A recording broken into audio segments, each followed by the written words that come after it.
राष्ट्रवादीचे प्रवक्ते नवाब मलिक यांनी चंद्रकांतदादा पाटील आणि उद्धव ठाकरेंवर टीका केली।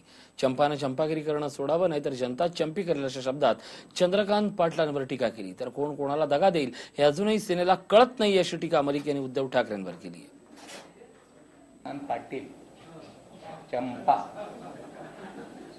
हे कुणाच्या गजरातला चंपा आम्हाला माहित नाही।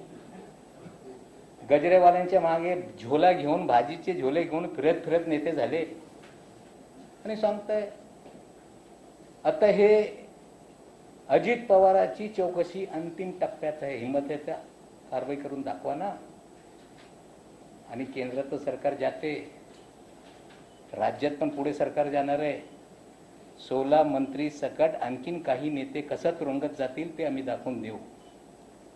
चंपाने हे चंपागिरी करणं बंद करावे, नाहीतर जनता यांची चंपी केल्याशिवाय थांबणार नाही। दगा नाही देना, दगा नाही देना।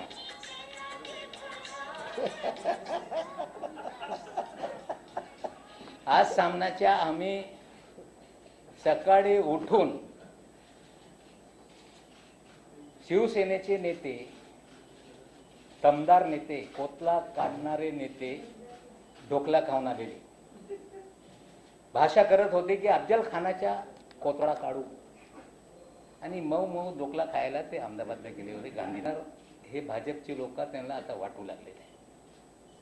आजपासून आम्ही दगा नाही देना, दगा नाही देना प्रत्येक सभेमध्ये हे गाणं वाजवणार आहे। कारण हेच रडताय, म्हणजे युती झाल्यानंतर आम्ही दगा देणार नाही, तुम्ही दगा नका द्या, म्हणजे रडारडीचा डाव या दोन्ही पक्षात सुरू आहे। हा व्हिडिओ तुम्हाला आवडला असेल तर असे आणखी व्हिडिओ पाहण्यासाठी TV9चं YouTube चॅनल सबस्क्राइब करा, बेल बटन दाबा। ताज्या घडामोडींसाठी लॉग ऑन करा tv9marathi.com।